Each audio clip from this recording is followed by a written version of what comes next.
comes to national debt, it's kind of like that paper that you can put off another week, or it's not coming up right now. We don't need to deal with it. And consequently, for someone like me, it's kind of hard to imagine the threat that it can be 10 years from now, 20 years from now. This is going to be really, really, really long lasting. Whatever we do now is going to last for eons into the future. This will affect all the people, not just some group in particular. It almost seems like we're going to be in debt for the rest of our lives.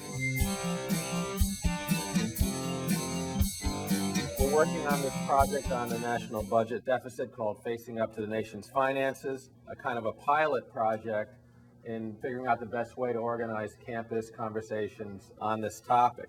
And whenever anything comes up about Social Security, Medicaid, healthcare, all of these issues, I kind of just glance over it and largely blank out. And I think it's has a big part to do with ignorance, because I haven't really investigated these issues that much, because I never really thought they would be affecting me anytime soon. We are going to be the ones that fall into the majority of the people who are going to be paying for this. So, we damn well better talk about it and have something to say about it. We have in our midst somebody who's a real expert in this topic. Josh Gordon, a senior policy analyst from the Concord Coalition. We are pushing for a generationally responsible fiscal policy.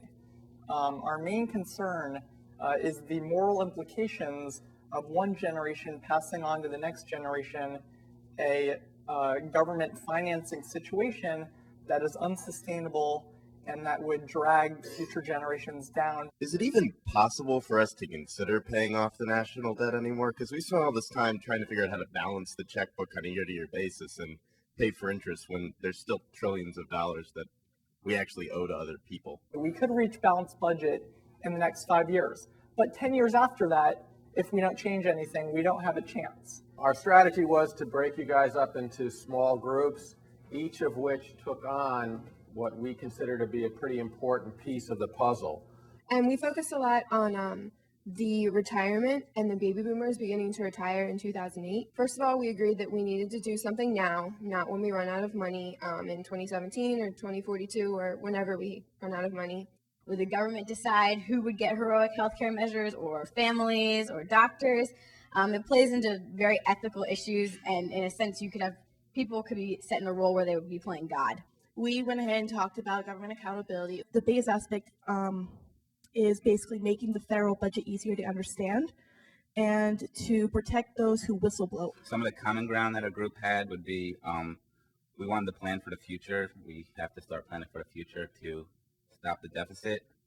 I think ultimately what's going to happen is there's going to be some benefit cuts, some increases in taxes, and some bipartisan agreement that kind of makes the numbers work. It's really important to hear from people with a wide variety of backgrounds. I'd love it for leaders to stop putzing around and actually do something. We didn't really come to much of a consensus now, but at some point we need to, and therefore we need to be able to communicate with each other, because one person isn't going to fix the national debt. It's just not going to happen that way.